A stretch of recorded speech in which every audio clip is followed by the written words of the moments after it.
Today, I want to introduce you to a warship that isn't huge, doesn't fire missiles across continents, but could easily be the first one to hear an enemy submarine if it slips quietly toward India coastline.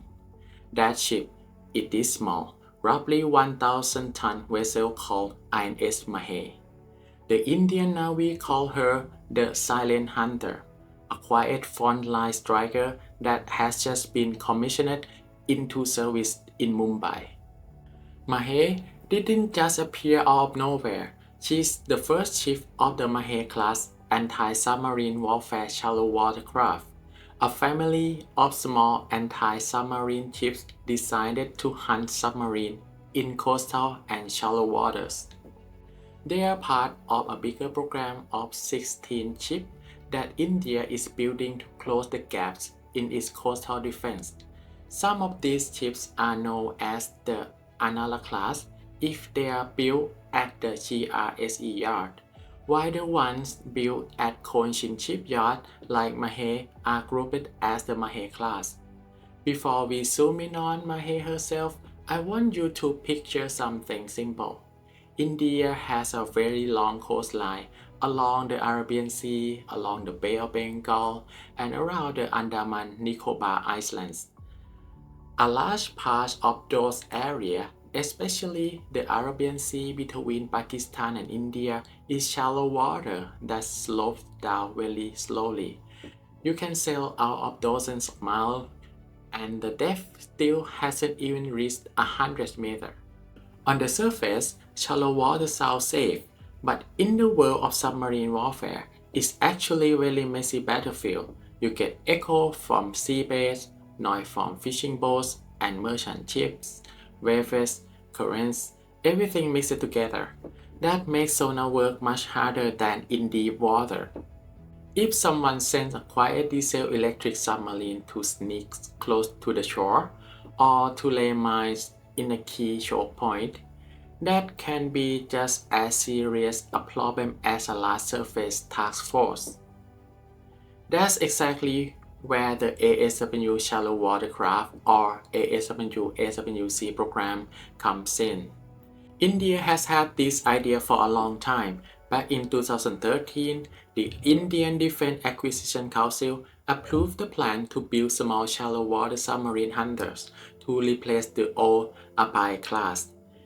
Then in 2019, the Ministry of Defense signs a big contract with two shipyards, GRSE in Kolkata and Cochin Shipyard in Kochi, to build a total of 16 ASW-SWC ships, 8 for each yard.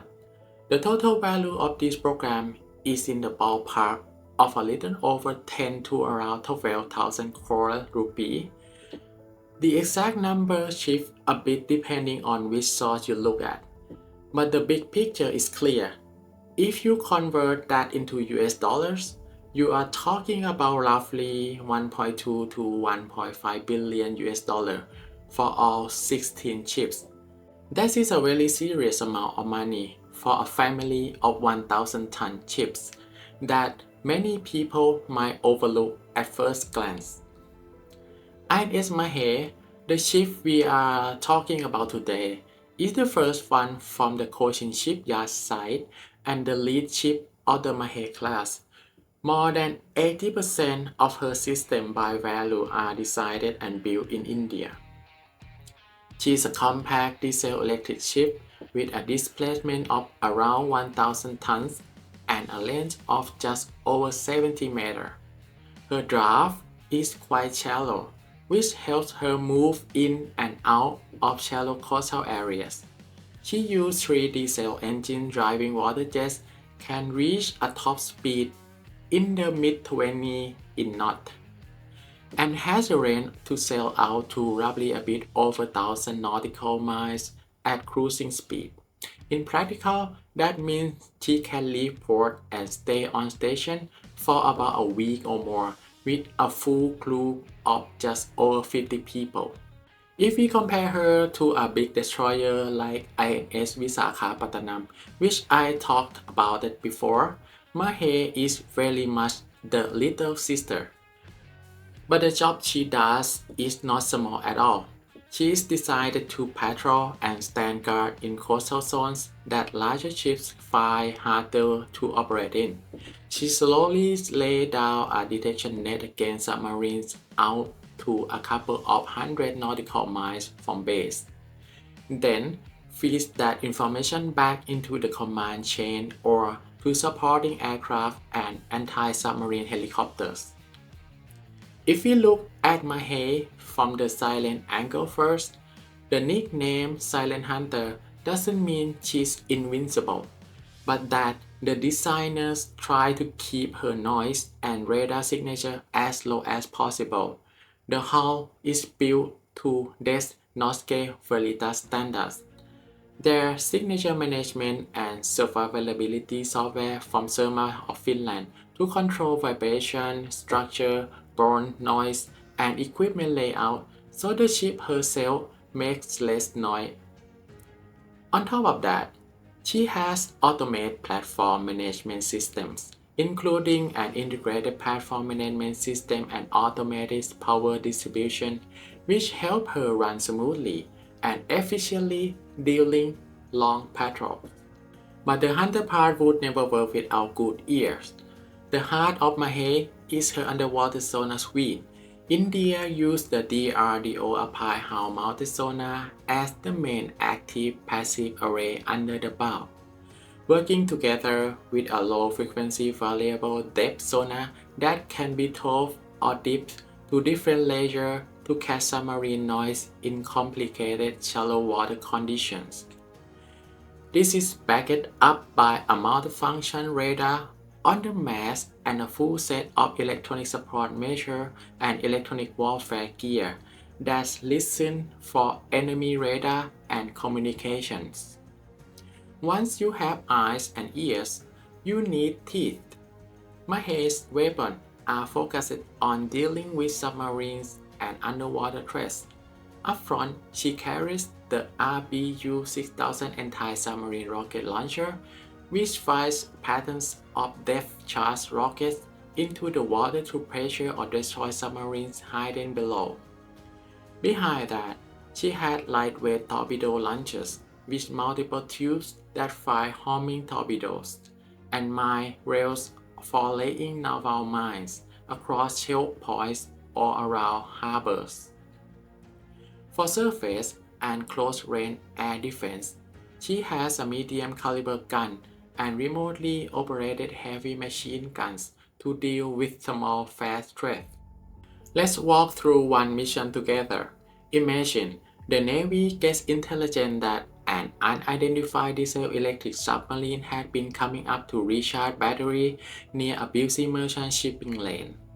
Mahe is ordered to leave her coastal base at cruising speed, using the Apai bow sonar to sweep the water in front of her and periodically lowering the LFVDS to listen in deeper layers.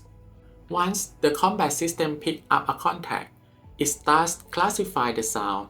Is this likely to be a medium or small conventional submarine? At what range? At what speed? From there, Mahe can fire lightweight torpedoes or use the RBU-6000 to blanket the area where the submarine is predicted to pass. If it is an exercise rather than real combat, that contact information can be passed on to P-8I maritime patrol aircraft or an anti-submarine helicopter to finish the kill. Beyond pure submarine hunting, Mahe is decided to handle a set of secondary but important jobs: patrolling in low-intensity conflict zones, search and rescue, escorting convoys in shallow waters, and laying minefields to protect bases or close off narrow straits. So for such a small ship, she actually carries a lot of responsibility on the front line close to shore. And for anyone who wants to see the hard numbers clearly, size, speed, sensors, weapons, and budget, I've put a summary table of INS Mahe up on the screen. In a moment, I will walk you through those numbers so we can see what Mahe look like on paper when we put it all together. Right now on the screen, you can see the spec summary table for INS Mahe plus a rough order of magnitude cost frame. All these numbers are pulled from open public sources and should be traced as approximations for the sake of this video, not as official contract figures. From this table, you can see that Mahe is a compact shallow water submarine hunter. Her full load displacement sits in roughly the 900 to 1100 ton range. She's about 78 meters long, around 11 meters wide, and draws just under 3 meters of water, which makes it easy for her to move in and out of coastal shallows. Power comes from 3 diesel engines driving water jets, the largest water jet installation on any Indian Navy warship at the moment, giving her a top speed of about 25 knots. In terms of endurance, she can cover roughly 1,800 nautical miles at 14 knots and stay at sea for around 14 days with a crew of about 57 people. For ears and eyes under the water, Mahe used the DRDO Applied Hull-mounted sonar working together with a low-frequency variable depth sonar, plus a multifunction surveillance radar and a full ESM and electronic warfare suite on top. Her teeth are the RBU-6000 anti-submarine rocket launcher, lightweight torpedo tubes, and mine rails, backed up by a 30mm gun and 12.7mm remote weapon station for self-defense. The primary job is anti-submarine warfare, but she can also take on search and rescue, patrols, and other low-intensity missions. Across the whole program, there are 16 ships of this type being built at 2 Indian shipyards, and the total project cost is on the order of about 1.4 to 1.6 billion US dollar, depending on which exchange rate you use. That's worked out to roughly 90 to 100 million US dollar per ship. So that's the price band India is paying for a purpose-built 1,000-ton silent front line hunter to guard its coast. Another fun detail for people who like ship names is that Mahe is not a new name at all. The Indian Navy used to have a minesweeper called INS Mahe that served from 1983 until 2006 before being retired. The name itself comes from a small port town called Mahe in the Union Territory of Puducherry, a coastal town with historical significance. Bringing that name back on a brand new anti-submarine ship feels like writing a second chapter for INS Mahe inside the Indian Navy. The ship crest also has its own story.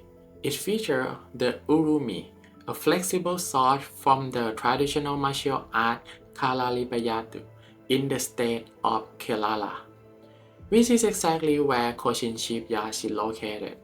So the badge links this modern warship to local roots and old fighting traditions, while the ship itself is packed with automation and modern weapons. Put together, the message is pretty clear. The Navy wants Mahe to be a symbol of a new India that stands on its own foundation, not just another small ship in the fleet.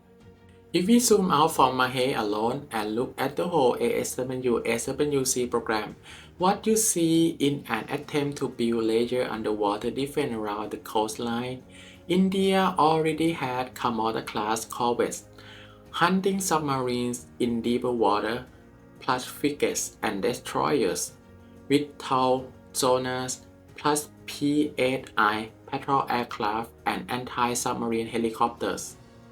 Mahe and the other 15 shallow watercraft sit on the inner ring as frontline sensors in coastal waters, laying down a continuous watch along the shore. When they detect something, the contact can be passed up into wider command system and handed off to bigger platforms further out.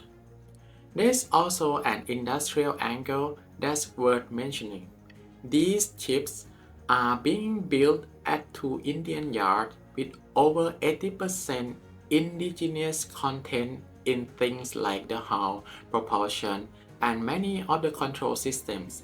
That means this multi-billion-dollar program keeps a lot of money circulating inside India's old economy through shipyard jobs, subcontractors, software, and electronics supplier, and fit nearly into Atma Nilabha Bharat Hood for Defense self-reliance. And if we swing the camera back to our side for a moment, the question I want to leave you with is this. If your country had a long coastline, shallow seas, and important shipping lanes, how would you build your navy? Would you focus on a few large multi-role ships or on many small, specialized coastal hunters like Mahe that create a tight inner screen? India's answer right now is to do both. Let small ships like Mahe act as a quiet sharp ears front line near home, and let the big ships throw the heavy punches further out at sea. For everyone watching this video, if you had to choose a ship to surf on, which one would it be? A small coastal submarine hunter sprinting close to shore, or a bigger destroyer firing volleys of missiles? Comment down below and tell me whether you are on Team Silent Hunter or Team Flagship Destroyer, and if you enjoy this kind of content about warships and naval warfare. Don't forget to like, share, and subscribe. There are plenty more videos coming where we slowly break down the game at sea in the Indo-Pacific together. See you in the next video.